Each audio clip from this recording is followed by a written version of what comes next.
de la víctima. Lo que no atienda a estos factores, yo creo que es claramente inconstitucional, ilegal e inconstitucional. Es decir, legal dentro de la ley e inconstitucional yendo a normas de jerarquía superior. Doctor. Sí, yo quería recordar que en varios documentos del IDEN que FACA hizo suyo, que varias juntas de gobierno del FACA lo sometieron a consideración de los colegios, los 80 colegios que integran la FACA, y los hizo suyos estas posiciones. Se sostuvo eso precisamente, que en la necesaria reforma que había que hacer de la ley de riesgo del trabajo, había que adecuar el modelo y el funcionamiento de las ART a la Constitución, y por las mismas razones que explicita el doctor Fernández Madrid, que afirmó algunos de esos dictámenes previos, y que ya están, algunos de ellos son del 2006 y hay anteriores también. Claramente proponían regresar a un sistema, por supuesto, cercano a la seguridad social o avanzando hacia la seguridad social, pero conforme al modelo constitucional y no con esta privatización del sistema, entregando las prestaciones de salud a aquel que se beneficia cuando no las da, que enriquece su haber como sociedad anónima dedicada a los seguros de salud cuando actúa como prestador y determina una decisión como esta: pongo un arpón o no lo pongo, reconozco una enfermedad como causada en el trabajo o no la reconozco, fijo el monto de la incapacidad en términos menos costosos. Es un poder enorme el que tiene hoy la ART, y esto es lo que impulsa el litigio. Yo veo una campaña desatada en contra del litigio, y si no existiera el litigio, ¿qué existiría? El poder incontrolado de una sociedad anónima, determinando cuándo cura y cuándo no cura, cuándo reconoce una incapacidad y cuándo deja de reconocerlo. Esto escapa a la lógica. La FACA lo ha hecho suyo, así lo ha propuesto y lo sigue proponiendo, puesto que ha sacado resoluciones ya posteriores a la reforma de la 26773, reafirmando estos criterios que marcan que la seguridad social debe ser auténtica, no este engendro privatizado al cual hacía mención el doctor Fernández Madrid. Es absolutamente incompatible, en mi opinión, la finalidad física de una sociedad comercial que se desempeñe en otras áreas, persigue el lucro. Y no puede ser que una empresa, como acaba de decir usted, doctor, no puede ser que una empresa que persigue el lucro sea la encargada de prestar y de hacer posible ese respeto a la integridad psicofísica del trabajador. El derecho del trabajo, más aún el derecho de la seguridad social, aparecen y nacen como una necesidad de reconocer la imposuficiencia del trabajador y suponen la necesaria e imprescindible acción del Estado. Entonces, yo creo que la privatización en el área más delicada, como es el área de la indemnidad psicofísica, es absolutamente inconstitucional, no es convencional, y desde el punto de vista humano es muy criticable. Yo no estoy para nada de acuerdo con estas empresas. Yo respeto, yo sé que digo en qué sistema estoy viviendo, pero una cosa es el lucro en actividades determinadas, en la producción, y otra cosa es en esta materia. Gracias a los dos. ¿Más preguntas? ¿Existen preguntas desde los colegios? Hay un temor reverencial que algún día lo tendremos que lograr, es decir, utilizar la pregunta por escrito desde los colegios, que es una oportunidad que estamos brindando con este tipo de clase y que permitiría a los abogados del interior interpelar a los conferenciantes. Parece ser hay una pregunta que responde al desafío. Es el debut del Colegio de Abogados de Mercedes, que pregunta si la enfermedad fuera del listado de la ley habilita la acción civil al margen de la opción. ¿Cómo? Preguntan si la enfermedad fuera del listado de ley habilita la acción civil al margen de la opción. Bueno, yo creo que sí. Yo creo que sí, que esto lo hemos declarado en el tribunal, en el curso del año pasado. Hemos establecido que la enfermedad fuera del listado puede ser establecida, puede ser determinada como reparable por el juez, porque lo que se acuerda, la facultad que se acuerda de la comisión médica, en el artículo 6, creo, es una facultad que se transmite al juez y el cual el juez la puede hacer valer. La respuesta entonces a esta pregunta es la de que sí fuera del listado, judicialmente puede reconocerse la responsabilidad por las consecuencias de esa enfermedad. Haría un agregado, si me permite. Sí. En primer lugar, la pregunta lleva a definirse sobre el tema básico, si la opción es constitucional o no. Si la opción es un mecanismo legal que responde al principio de razonabilidad que el artículo 28 de la Constitución Nacional consagra y obliga a que cualquier ley tenga que responder al principio constitucional que trata de obtener.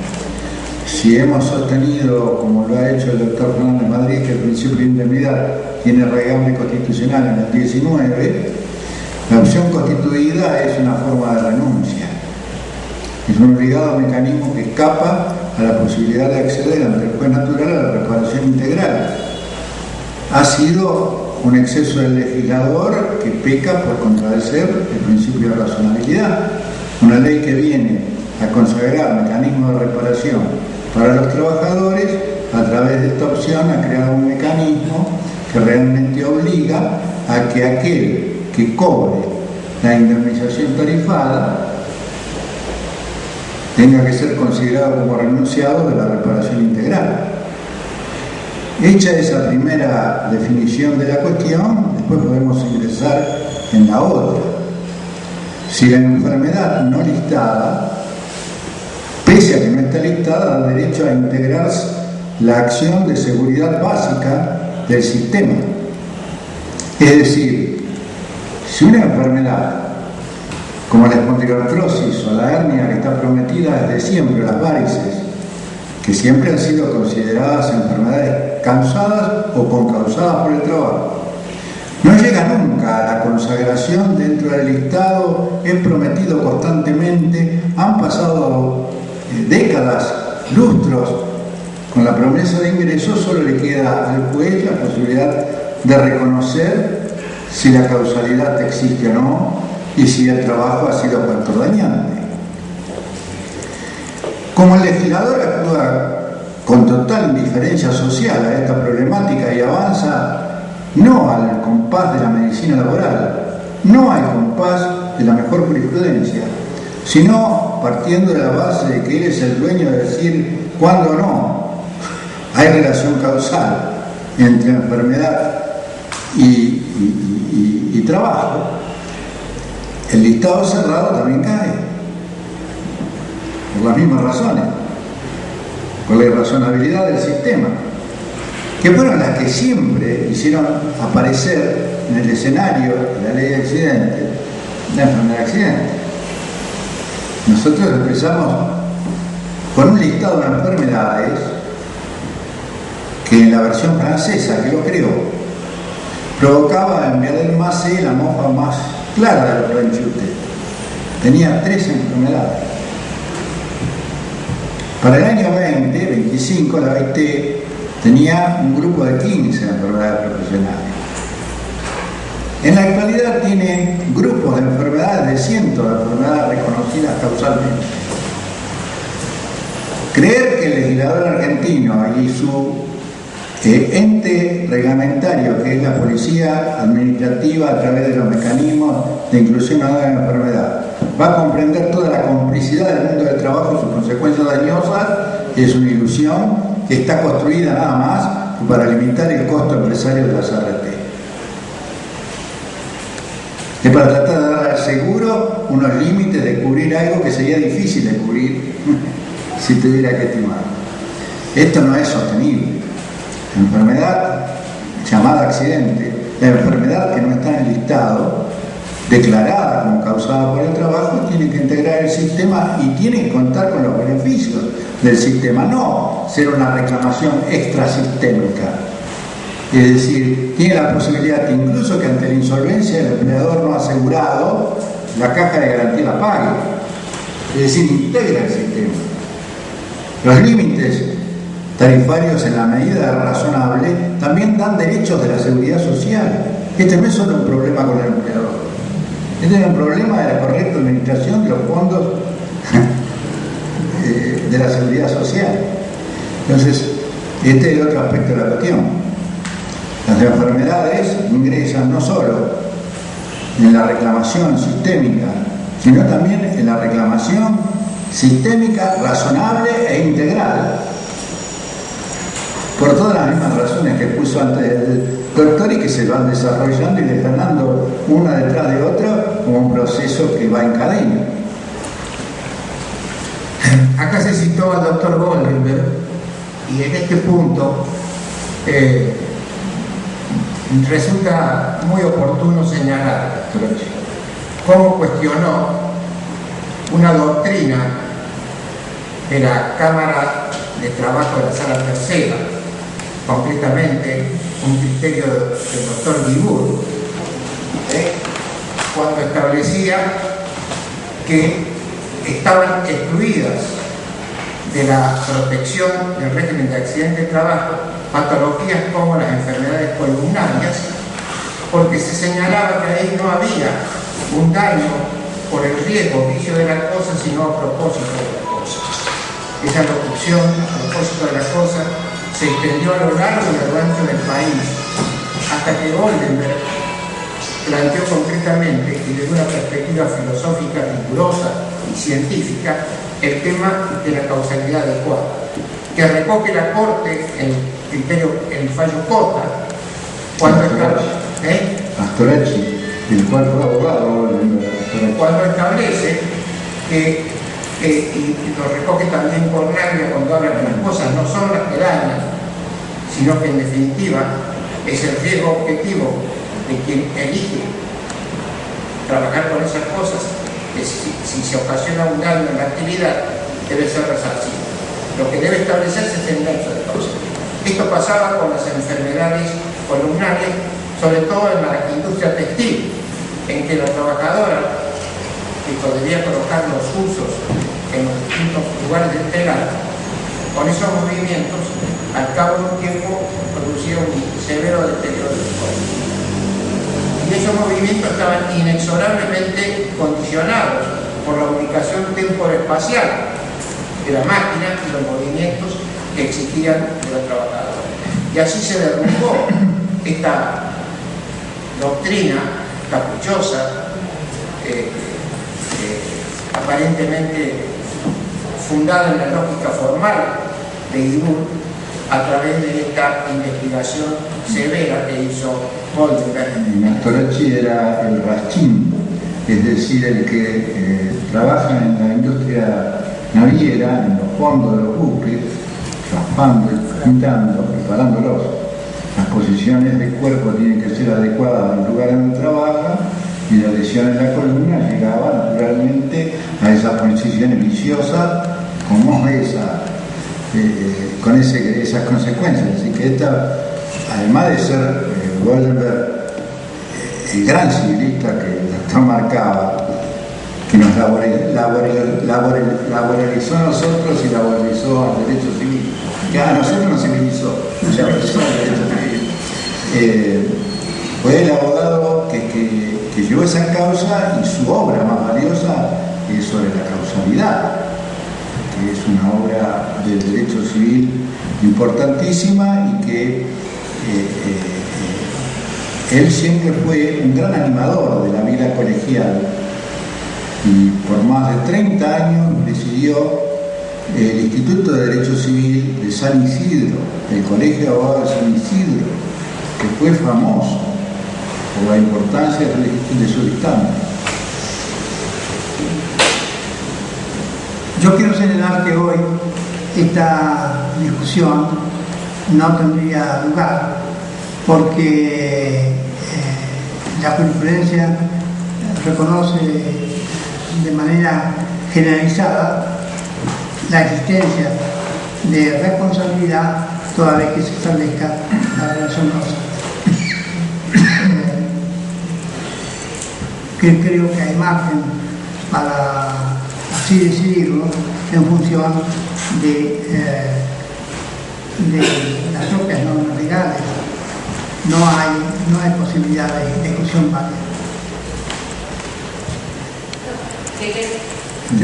Doctora Quispe.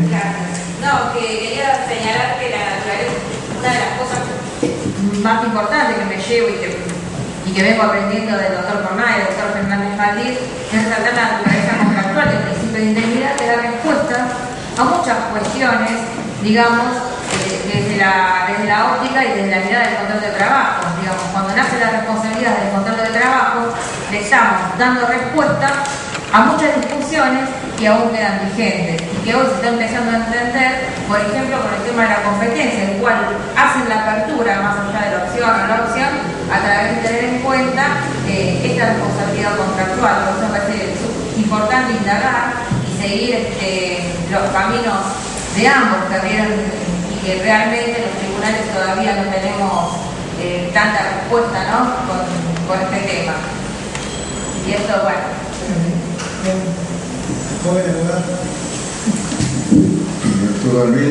Sí, yo tenía una pregunta para el doctor Fernández Madrid, pero antes quería emitir una opinión y me someto a la crítica de todo el auditorio. Se considera, y la ley de régimen de trabajo vigente se autodefine como una ley de la seguridad social. Esa es una opinión personal nada más. Yo considero desde el punto de vista que si partimos desde la teoría y los principios generales de la seguridad social, sobre todo de la solidaridad, básicamente como lo que dijo la doctora Caube, deberíamos descontar que la ley de régimen de trabajo no pertenecería al sistema de la seguridad social, porque sería impropio ser solidario como un sistema privatista de reparación de los infortunios laborales, como no es el sistema actualmente vigente, incluso con la reforma, que en eso no fue en contra del doctor May, denunciada como el principio de progresividad fundante del derecho del trabajo.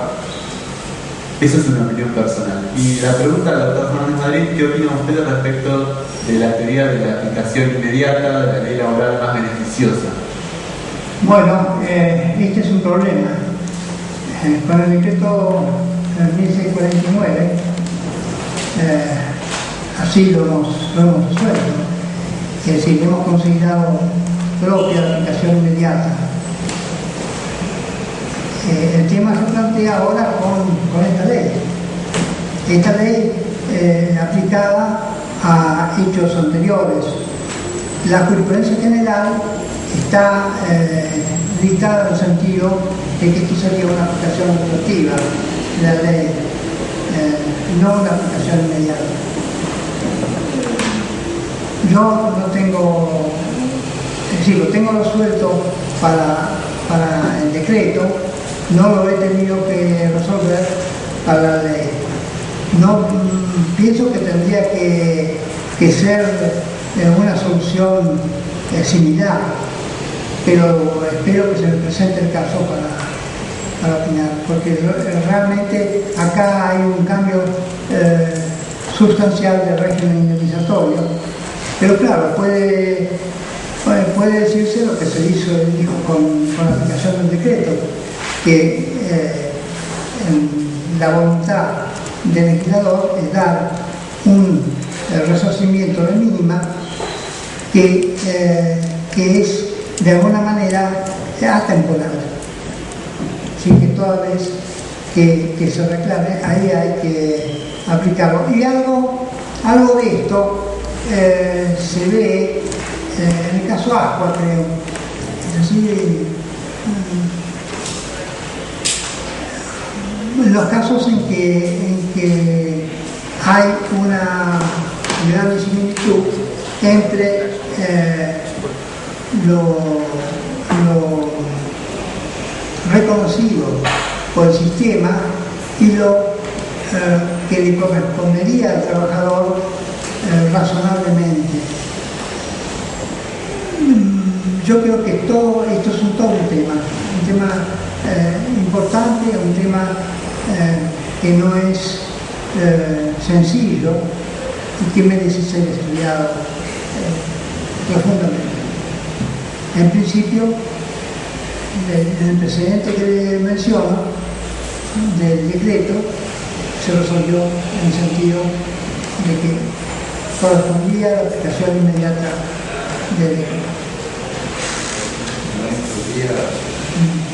Si me permiten, hay un fallo muy reciente de un publicista importante cordobés como es Arese, fue de Cámara de Córdoba, donde toma posición al respecto y no solo declara la aplicación inmediata del decreto, sino también de la ley 26773, en especial de las normas del RIPTE para actualizar y aumentar la prestación. Es un fallo que salió conocido en estos días. El tema de la aplicación inmediata de la ley, yo creo que debe ser planteado con una aclaración previa. En términos civiles, la teoría de la aplicación inmediata es una cosa y en términos laborales es otra. Hay una nota diferenciadora. La regla de la aplicación inmediata de la ley laboral en el tiempo, en derecho del trabajo, es de la ley más benigna, de la ley favorable. Así se construyó esta doctrina, que es una de las reglas instrumentales del principio de progresividad. Esto es un viejo debate que lo marcó en el año 45 Demófilo de Bueno, en una nota que se puede ver en Derecho del Trabajo, y que marcaba cómo en el derecho español nace esta concepción. Estoy hablando de Demófilo de Bueno, no el de Bueno mexicano actual. Cuando uno está diciendo aplicación inmediata de la ley solo y no dice la ley más benigna, por supuesto que deja fuera todo el tema de la progresividad. Cuando uno introduce el tema de la regla instrumental propia del derecho del trabajo,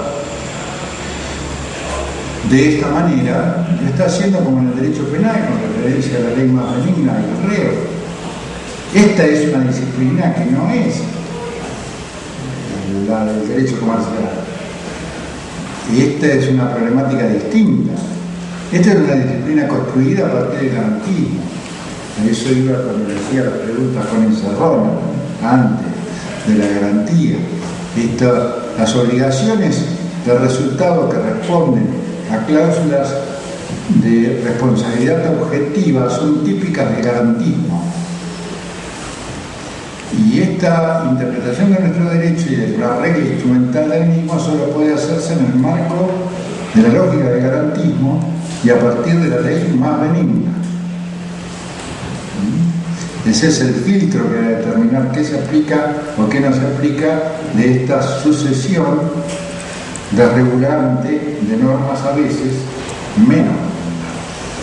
La tarea del juez en la aplicación inteligente de la Constitución a partir de estos principios que se desarrollan en la concepción del Estado Social de Derecho es exquisita y va mucho más allá de la ignorancia del legislador,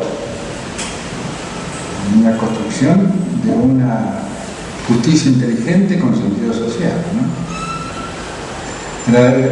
Vos planteabas concretamente el tema de que para tu criterio esto no es una norma, un sistema de la seguridad social.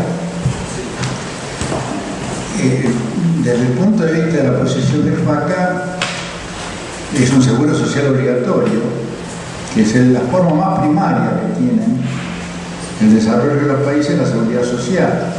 Es un acercamiento al sistema de la seguridad social, desvirtuado en la forma en que fue plasmado. Ya tiene una rama. Exacto. Y además la historia de los seguros sociales y de la seguridad social nació con leyes de seguros sociales de accidente de trabajo. Las primeras leyes de Bismarck, copiadas de la Salle, son de este tipo. En realidad eran seguros sociales que operaban no haciendo funcionar a las prestadoras de servicio. Las prestadoras de servicio era la salud manejada por el Estado o por cámaras empresarias o sindicatos, pero organizaciones de no lucro de la prestación. Eso en cuanto a la prestación. En cuanto a la indemnización de los daños sufridos, en la primera etapa era